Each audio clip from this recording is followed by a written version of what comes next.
म्हणजे नवीन नाही आहे, 2006 पासून आलेली लस आहे आपल्या मार्केटमध्ये. आणि भारतामध्ये आपल्या शासकीय लसीकरण वेळापत्रकामध्ये हे जे राष्ट्रीय लसीकरण वेळापत्रक आहे, त्या राष्ट्रीय लसीकरण वेळापत्रकामध्ये आतापर्यंत ज्या लसी होत्या त्या पेंटा, डिप्थेरिया, DPT, नंतर IPV, OPV पोलिओची लस, PCV निमोनियाची लस, ह्या MR म्हणजे गोवर रुबेलाची लस, त्याच्यानंतर DPT आहे, TD टिटॅनस धनुर्वाताची लस तो घेतलेली असती है ना. ह्या लसी तुम्ही सर्वांनी घेतलेल्या आहेत. ह्या लसी आपल्या राष्ट्रीय लसीकरण वेळापत्रकामध्ये समाविष्ट आहे. आता अशीच एक लस आता आपल्याकडे या राष्ट्रीय लसीकरण वेळापत्रकामध्ये समाविष्ट होणार आहे या मार्च 2008 म्हणजे 26 पासून, 8 मार्च 2026 पासून. सध्या आपल्याकडे कॅम्पेन मोडमध्ये लसीकरण चालू राहील 3 महिन्यापर्यंत म्हणजे जूनपर्यंत. 8 जूनपर्यंत कॅम्पेन मोडमध्ये लसीकरण जाणार. याच्यामध्ये आपण 14 ते 15 वर्षाच्या वयोगट निवडलेला आहे शासनाने मार्गदर्शनानुसार 14 ते 15 वर्ष वयोगटातील मुलींना ती HPV लस देणार आहे. HPV काय आहे? HPV म्हणजे ह्युमन पॅपिलोमा व्हायरस. हा एक व्हायरस आहे. हा पुरुषांकडून स्त्रियांकडे ट्रान्सफर होणार आहे. पुरुषांकडून स्त्रियांकडे ट्रान्सफर होणार आहे. हा जो आजार आहे हा आजार टाळण्याकरता म्हणजे आता हा आजार म्हणजे या HPV व्हायरस विषाणूमुळे पुढे भविष्यामध्ये म्हणजे जवळपास तुम्हाला लग्न झाल्यानंतर 10-20 वर्षानंतर म्हणजे तुम्ही जेव्हा आता तुमच्या आई ज्या वयाच्या आहेत त्या वयाच्या तुम्ही जेव्हा होणार तेव्हा तुम्हाला एखादा आजार होऊ शकतो, गर्भाशय मुखाचा कॅन्सर. आता गर्भाशय मुखाचा कॅन्सर सध्या आपल्या राज्यामध्ये किती आहे हे प्रमाण आपल्याला माहिती पाहिजे आपल्याला. माहिती आहे का तुम्हाला? गर्भाशय मुखाचा कॅन्सर जो आहे तो सध्या जेवढे काही कॅन्सर होतात महिलांमध्ये त्या कॅन्सरपैकी 70% प्रमाण हे गर्भाशय मुखाचा कॅन्सरचं आहे. आणि त्या 70% कॅन्सरपैकी 20% मुलींना आणि महिलांना 20% महिलांना गर्भाशय मुखाच्या कॅन्सरमुळे मृत्यूला जातात, मृत्यू पावतात 20% महिला. ही भारताची आकडेवारी आहे. आता तुम्हाला याचा अभ्यास तुम्हाला सध्या नाही आहे. तुम्ही जेव्हा 12वीला जाणार वगैरे तेव्हा तुम्हाला हा अभ्यास असेल सायन्समध्ये. तर आज आपल्याला तो जो होणारा जो गर्भाशय मुखाचा कॅन्सर आहे, जो आपल्याला गर्भाशय मुखाचा कॅन्सर लग्नानंतर पुढे होणार आहे, होऊ शकतो, होईल की नाही गॅरंटी नाही. शक्यता असते. ज्याची इम्युनिटी पॉवर चांगली असते त्याला होणार नाही, ज्याची इम्युनिटी पॉवर डाऊन असते त्याला होऊ शकतो, शक्यता असते. पण तो जर समजा आपल्या 100 मुली आहेत आणि 100पैकी समजा जर 20 मुलींना जर 100पैकी जर 20 मुली समजा जर 20 मुलींना तो महिलांना तो जर आजार झाला आणि त्या जर महिला पुढे मृत्यूला समोर जात असतील आणि त्याला टाळण्याकरता ते काही लस असेल तर घ्यायला पाहिजे की नाही मग? बरोबर आहे ना. जर समजा एखादा आजार आपल्याला होऊ शकतो आणि तो टाळण्याकरता जर आपल्याकडे काही पर्याय उपलब्ध असेल तर आपण तो करायला पाहिजे.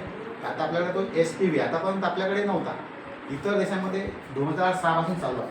जवळपास 106च्या वर देशांमध्ये तो HPV लसीकरण चालू आहे. त्याच्यामध्ये वयोगट निवडलेला आहे 9 वर्ष ते 15 वर्षापर्यंत, 14 वर्षापर्यंत. तर 9 ते 14-15 वर्षाच्या वयातल्या मुलींना इतर राज्यांमध्ये, इतर देशांमध्ये लसीकरण चालू आहे. आणि यावर्षी आपल्याकडे चालू झालं आहे. त्याच्यापूर्वी प्रायव्हेटला सुद्धा अवेलेबल होतं, पण त्याच्या लसीची किंमत खूप महागडी आहे. त्या लसीची किंमत प्रायव्हेटमध्ये जर घेतली तर ते 5,000 ते 6,000 पर्यंत लसीची किंमत आहे. काही ठिकाणी काही लसीची किंमत वेगळी होती आहे. काही ठिकाणी 2,000 पर्यंत लसी भेटतात त्या वेगवेगळ्या आजारावरती.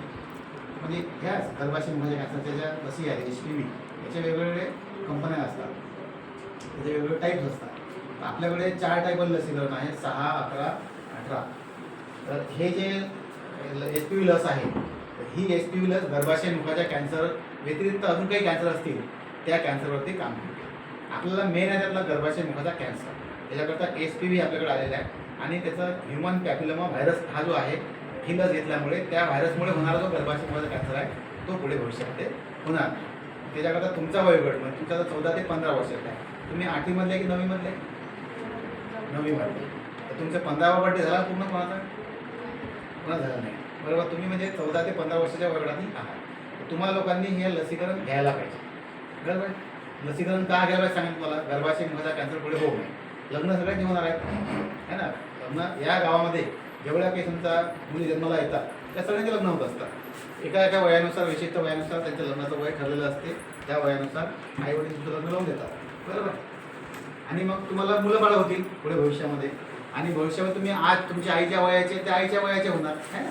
म्हणजे जो जन्माला आला त्याला मृत्यू आहे, आणि जन्म ते मृत्यू या दरम्यान जे काही क्रिया असतात त्या प्रवासात आपल्याला जावं लागतं. जन्म ते मृत्यू हा दोन गोष्टी ठरलेला आहे.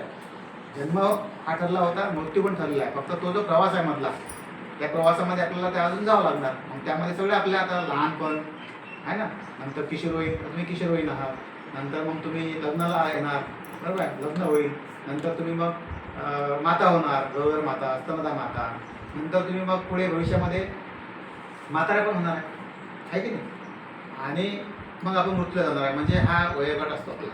जन्म जवळपास 100 वर्ष वयोगट म्हटला म्हणजे वय आहे आपलं, आपल्या माणसाचं मनुष्याचं जे अपेक्षित वय आहे ते 100 वर्ष जगलं पाहिजे. तर तुम्हाला कोणी आशीर्वाद दिला काय म्हणतात, 100 वर्ष जगा आहे ना, 100 वर्ष जगलं पाहिजे आपण. पण समजा जर आपल्याला यदा कदाचित असे जर काही आजार झाले तर आपण 100 वर्ष जगूच देणार नाही. मग आपल्याला अकाली मृत्यू पावलं होता. अकाली मृत्यू पावलं म्हटलं म्हणजे काय की तुमचं वयाप्रमाणे तुमचं मृत्यू झालं नाही आहे. 100 वर्षाच्या वर गेला मृत्यू पावला, 80 वर्षाच्या वर गेला मृत्यू पावला, तर ते वयानुसार झाला. पण 100 वर्षाच्या 80 वर्षाच्या खालीच आहे, 50 वर्षात झाला, 40 वर्षात झाला मृत्यू पावला, तर मग त्याला म्हणतात अकाली मृत्यू. आपण जर हे लसीकरण केलं तर हा अकाली मृत्यू आपण टाळू शकतो. तुमच्या ह्याला विविध आजाराचे आहे सांगितले तुम्हाला मी, या सगळ्या आजाराचं संरक्षण केलेलं आहे. आता त्यामध्ये नवीन एक लस आलेली आपल्याकडे आपल्या भारतामध्ये, आता त्यांनी सुरुवात केली आहे, तर ती लस आपण घ्यायला पाहिजे. HPV human papilloma virus. आता ही लस घेण्याकरता गव्हर्नमेंट तुम्हाला जबरदस्ती करणार नाही. तुम्ही सगळे आता शाळेमध्ये शिकत आहात, त्यामुळे तुम्हाला माहिती देणं आमचं काम आहे. परंतु लस घ्यायची की नाही घ्यायची हा अधिकार कोणाचा आहे. उदाहरणार्थ तुमच्याकडे आता 1 ग्लास पाणी आणून दिलं, लहान होते तेव्हा तुम्हाला म्हणजे चमच्यानं पाणी पाजून द्यावं लागतं. आता तुमच्या चमच्यानं पाणी पाजते का तुम्हाला, नाही. तुम्ही जर माठावरती पाणी ठेवलेलं आहे तर ग्लास ठेवलेला आहे, पाणी घ्या, प्या, बरं, तहान लागली पाणी पिणार आपण. तसंच आता आपल्याला काय करणार आहे, आपल्याला ही जी लस आलेली आहे गव्हर्नमेंटमध्ये, ही लस घेण्याकरता आपल्याला स्वतःहून निर्णय घ्यायचा आहे की मला ही लस घ्यायची आहे. पण लस घेण्यापूर्वी आपल्याला समजून घ्यायला पाहिजे असते लस काय आहे काय नाही आहे ना, कशावरती काम करते, कशा प्रकारे काम करते, अशा गोष्टी. 14 ते 15 वर्ष वयोगटाला हा जो निवडलेला आहे हा सुरक्षित वयोगट निवडलेला आहे शासनाने, आणि त्या वयोगटात लसीकरण केलं तर तुम्हाला पुढे भविष्यामध्ये जो होणारा संभाव्य होणार की नाही याची गॅरंटी नाही आहे तुमच्याकडे. म्हणजे 100 महिला जर आपण आहेच ना बघितल्या, 100 महिलांना तो गर्भाशयमुखाचा कॅन्सर होणार याची गॅरंटी नसते. त्या 100 पैकी काही लोकांना होऊ शकतो, आणि मग कोणाला झाला नाही पाहिजे, कारण ज्याला झाला त्याला मृत्यूला समोर जावं लागते. म्हणून आपल्याला त्या 20साठी सर्वांना लसीकरण करणं गरजेचं असते. म्हणजे कोणाला होणार हे माहीत नाही आहे, म्हणून आपल्याला सर्वांना सुरक्षित करणं गरजेचं असते, बरोबर. म्हणून त्याच्याकरता ही लसीकरण आलेलं आहे. ही लसीकरण तुम्हाला तुमच्या आईवडिलांनाही माहिती सांगायची आहे, व्यवस्थित समजून सांगायची आहे. मी सांगितलेली माहिती आहे ना, तुम्ही विचारा तुम्ही सगळ्यांना घरी जाऊन सांगायची आईवडिलांना की अशा प्रकारची लस आहे आणि मला घ्यायची आहे, बरोबर आहे. तुम्ही पहिले जर, आणि तुम्हाला जर तुमचं आता काही आणि सांगितलं की मला यांना लस घ्यायची नाही, किंवा काय कोणी सांगितलं की मला आम्हाला एक कोणती HPV नाव पण सांगता नाही व्यवस्थित, ती लस घ्यायची नाही आहे, तर मला तुम्ही सांगा की ती लस का घ्यायची नाही वाटली तुम्हाला. तर मी प्रश्न विचार, माहिती सांगा तुम्हाला मी पुन्हा आता निर्णय तुम्हाला तुमचा. ते लस नाही घ्यायची हा तुमच्या डोक्यात कोणी भरला होता किंवा का बरं आला होता प्रश्न. फक्त इंजेक्शनची भीती वाटते असं काही आहे की लसीकरण तुम्हाला माहिती आहे का आहे ना. लसीकरण सांगितलं तुम्हाला, लसीकरण तुम्ही सगळेजण लसीकरण केलेले आहात. आता ही एक लस आलेली आहे आपल्याकडे, तुम्हाला ही लस का नाही घ्यायची असं वाटलं होतं. बरं, मी हे माहिती सांगितल्यानंतर तुम्हाला घ्या वाटलं, घ्या वाटते, घ्या वाटते, आता घ्या वाटते. मी सांगितलेली माहिती पटली तुम्हाला. कशासाठी माहिती आहे का तुम्हाला, कोणाला होणार आहे, स्त्रियांना होऊ शकणार. गर्भाशय हे स्त्रियांना असते. मग पुरुषांमध्ये सध्या हे लस आपण गव्हर्नमेंटमध्ये देत नाही आहे, प्रायव्हेटमध्ये देतात. म्हणजे मुलांना सुद्धा प्रायव्हेटमध्ये लसीकरण आहे, परंतु गव्हर्नमेंटमध्ये फक्त निश्चित वयोगट आपण मुली केल्या, तोही 14 ते 15 वर्ष वयोगट. तो यासाठी ज्याला 15 वर्षाच्या ज्या मुली होणार आहेत या 3 महिन्यामध्ये त्यांना सगळ्यांना आपण लसीकरण करणार आहे. एकदा का त्या 15 वर्षात झाल्या तर पण त्यांना गव्हर्नमेंट लस भेटणार नाही, त्यांना लस घ्यायची तिथं प्रायव्हेटमध्ये घ्यावं लागतं. प्रायव्हेटमध्ये 19 वर्षापर्यंत लसीकरण केलं जातं, पण त्याची किंमत जास्त आहे. गव्हर्नमेंटमध्ये 15 वर्षापर्यंत लसीकरण करतो आपण, 14 ते 15 वर्ष वयोगट. आता समजा हे 15 वर्षाच्या जर होऊन गेल्या, म्हणजे उदाहरणार्थ तुम्ही आहे समजा तुम्ही आज विलंब केला आणि 15 वर्ष तुम्ही होऊन गेला, मग तुम्हाला इथं लसीकरण नाही भेटणार. तुम्हाला घ्यायची इच्छा झाली तर प्रायव्हेट घ्यायला लागणार. परंतु ज्या मुली आता 14 वर्षाच्या खालच्या आहेत, म्हणजे 13 वर्षाच्या आहेत, 12 वर्षाच्या आहेत, 11 वर्षाच्या आहेत, आता जसं तुम्हाला आता आम्ही हे लसीकरण करतो, आता आम्ही गावातला एकही लाभार्थी सुटत नाही आमच्याकडे, स्वतः शोधत लाभार्थी इथपर्यंत पोहोचतात आहे ना. कसं मग पुढे होणार, ज्या ज्या मुली 14 वर्षाच्या पूर्ण होतील त्या मुली कुठे शोधत येतील, त्यांना शोधत इथे येतील लसीकरणाला. त्यामुळे त्या खालच्या मुली सुटणार नाही. त्या 13 वर्षाच्या खालच्या मुली असतील, 14 वर्षाच्या खालच्या मुली, त्या पुढच्या वर्षापासून 14 वर्ष पूर्ण झाले की लगेच लसीकरण नाही केलं.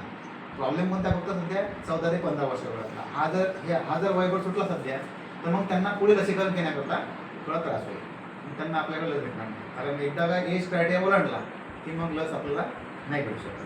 म्हणून विदिन अ एज, म्हणजे जो 14 ते 15 वर्षाचा वयोगट आहे, 14 वर्ष पूर्ण झाले असेल तर तुम्ही लसीकरणाला पात्र आहे, जवळ लसीकरण करून घ्या. 15 वर्ष पूर्ण व्हायच्या आधी, 15 वर्ष झाले तर मग तुम्हाला लसीकरण इथे भेटणार नाही. ठीक आहे. आपलं कॅम्पेन 3 महिन्यापर्यंत आहे, 8 जून 2026 पर्यंत. तर तोपर्यंत तुम्हाला, आणि जेवढ्या लवकर शक्यतो लसीकरण करून घेतलं आपण तर तेवढं चांगलं राहील. आता माझी मुलगी आहे तुमच्याच वयाची, ती सुद्धा 9वीला आहे. तिने लस घेतली आहे, तिला मी लस दिली, पण तिला पण मी असं स्वतःहून नाही लस दिली किंवा मी तिला जवळची लस नाही दिली. तिला मी यशच माहीत सांगितली, जशी तुम्हाला सांगितली, आणि बाळा हे लसीकरण आणि हे माहिती, आणि तुला आता लस घ्या वाटते का. मग तिने स्वतःहून निर्णय घेतला, ती स्वतःहून लसीकरणाला माझ्यासोबत आली आणि लस घेतली. त्याच्यात मला व्हिडिओ पण मी दाखवतो तुम्हाला, पण व्हिडिओ पण आहे त्या तिचा